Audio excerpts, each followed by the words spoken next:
Hello friends, welcome to my channel. तो आपण माने सब केमती अछंती? आशा करूची आपण माने सब भलरे थिबे आ खुशी रे थिबे। मु भी भलरे अछि। तो आज मु आपण मान सहित शेयर करूची छतुर रेसिपी।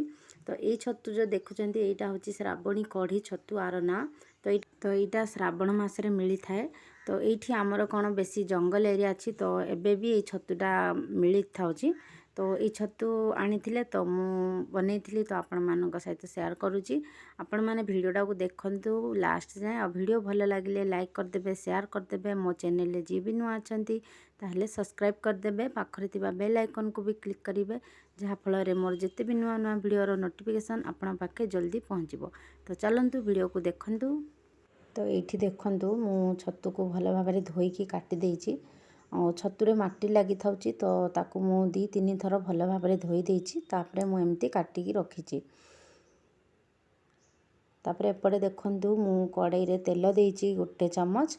तो तेल गरम हो गला परे मु एथिरे छतु को भाजीबी। छतु को मु भल भाव भाजीबी कहीं ना एथिरे टिके पानी बाहरिबो। तो से पानीटा सुखिला जाए मु से छतुटा को मु भाजी देबी।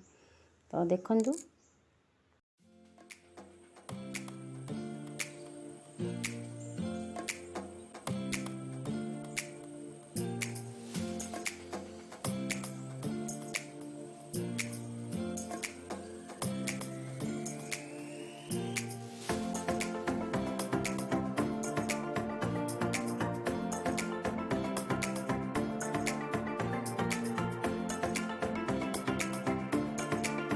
तो देखंतु छतुर पूरा पानी सुखी जाइए।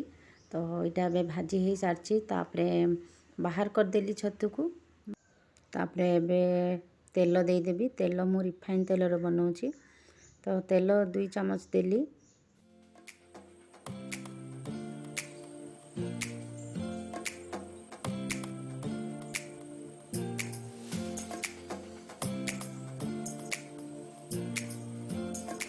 देखंतु तेल गरम हो गला परे मु आधा चम्मच जीरा देली। जीराटा टिके फुटीगला परे मु एथिरे पियाज दे दोची। पियाज गोटे पियाज मु देइछि।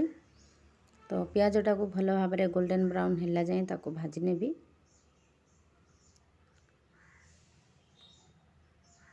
तो देखंतु पियाजटा एबे भाजी हो गलानी।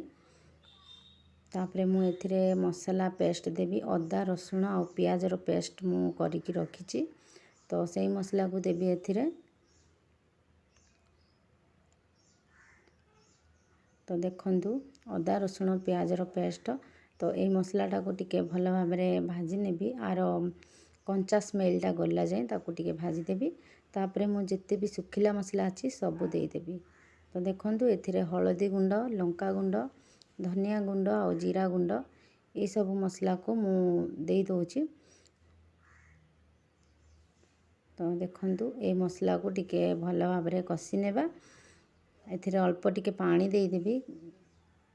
देखंतु अल्प टिके पानी देकी ए मसलाटा को भल भाव में कषि नेबी।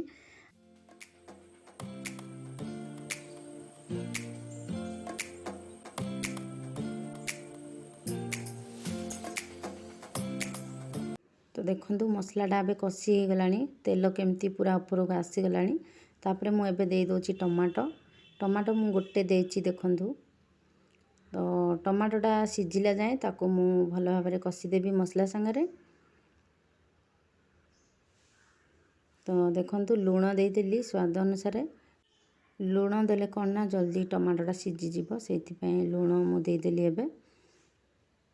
तो मसलाटा को भल भाव में कषि देबी टमाटो संगे।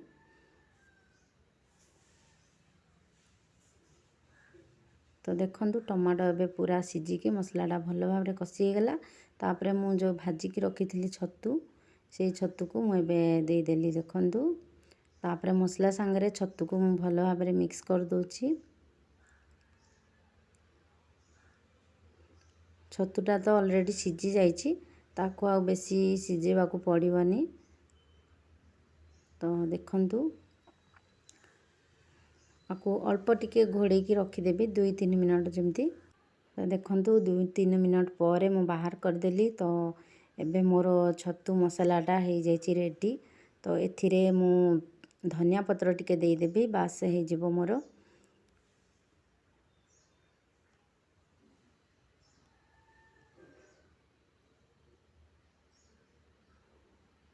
तो देखंतु धनिया पत्र मु काटिकी रखिथिली अल्प टिके थिला तो मु ताकू देदेली। तो मोर ए छतु मसला हो गला। तो आपको भात किंबा रुटी सहित खाई पारिबा, बहुत ही टेस्टी लागिबो। तो मु बनैथिली तो मो पिला माने बहुत खुशी रे खाइले और समस्त को बहुत भल लागिला। तो आपण माने भी थरे ट्राई करंतु। आउ आजर वीडियो केमती लागिला कमेंट रे कहिबे। तो देखंतु तो आज पई वीडियोटा को एठी रखिबा, पुणी देखाबा गोटे नुआ वीडियो रे। रहुची। जय जगन्नाथ। बाय।